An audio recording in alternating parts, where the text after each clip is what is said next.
Welcome to PalSaaLab, your destination for amazing discoveries in science, space, AI, and technology. Today, we are embarking on a fascinating journey to the very beginning. How did life start, and where are we headed? As SpaceX and Blue Origin push the boundaries of what's possible, we are closer than ever to finding the answers. It's a journey that starts right now. Let's dive in. What if alien life is hiding under ice right now, and we've already tasted it? Today, we're looking at the stunning new evidence of life on Enceladus. Hey everyone, welcome back. Today we're diving into something huge: new evidence of life on Enceladus. Scientists reanalyzed old Cassini data and combined it with fresh James Webb Telescope observations, and the results are getting a lot of attention. In this video I'll explain what they found, why it matters, and what could come next. Stick around. This is one of the most exciting space stories in years. What is Enceladus? Enceladus is a small, bright moon of Saturn, covered in gleaming white ice. But beneath that ice is a global ocean, miles deep. Cassini discovered huge plumes that shoot water and ice from cracks near the South Pole, and those plumes let us sample the ocean without drilling through the ice. That's how we learn what's inside. The new findings. So what's new? Scientists re-examined grains of ice from Cassini's plume samples and found a wider range of complex organic molecules than we knew before. We're talking about complex molecules like aromatics and esters. On Earth, these aren't just random chemicals. They're the literal building blocks that life uses to get started. These are not just simple molecules. They're building blocks that, on Earth, play big roles in prebiotic chemistry. The James Webb Telescope backed this up by studying plume chemistry and thermal features, giving us more confidence the ocean is active and chemically rich. Why organics matter? Why does finding organics matter? Life as we know it needs three things: liquid water, energy, and organic ingredients. Enceladus checks all three boxes. The global saltwater ocean gives liquid water, and the chemical signals suggest hydrothermal activity on the ocean floor. Those vents can provide energy and minerals. The organics give the raw materials. Together, they create an environment similar to some of Earth's deep-sea habitats where life thrives. Is it life? Important. This is not a detection of life. Scientists are careful. What we have is chemistry consistent with habitability, not proof of organisms. Complex organics plus energy and water raise the odds, but they don't prove life exists. Think of it like finding a fully stocked kitchen.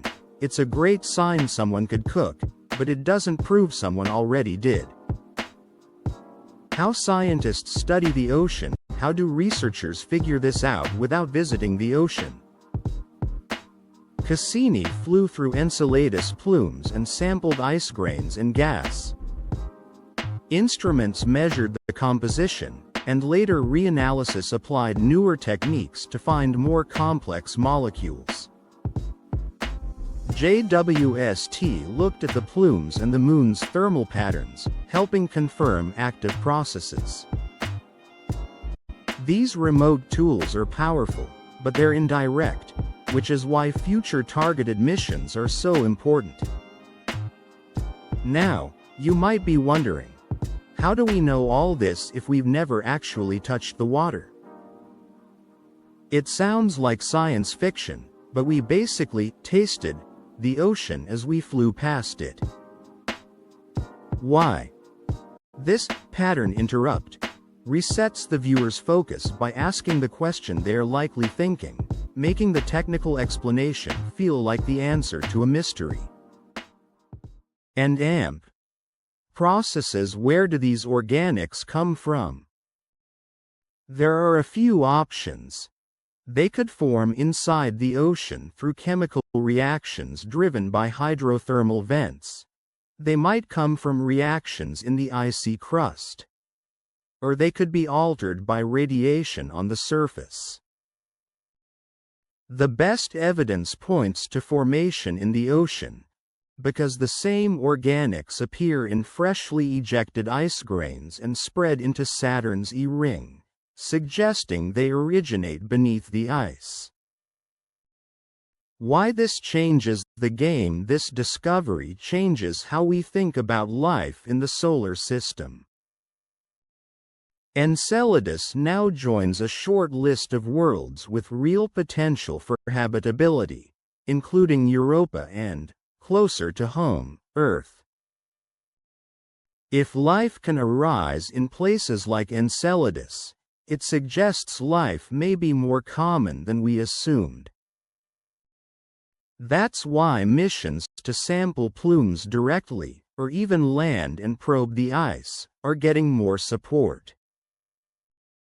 What's next? Scientists are already designing landers to melt through that ice. But there's one major risk that could stop these missions before they even start, and I'll tell you what that is in just a second.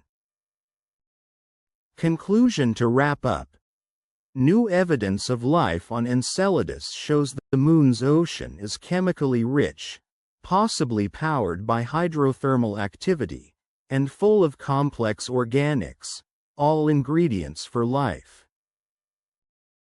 That doesn't mean life has been found, but it means Enceladus is a top candidate in our search for life beyond Earth. If you liked this explainer, hit like, subscribe, and ring the bell so you don't miss updates as this story develops. Call to action. Engagement. Tell me in the comments. Do you think we'll find life on Enceladus in our lifetime? Also, would you want a mission that samples the plumes or one that lands and drills? I'll read the best answers in the next video.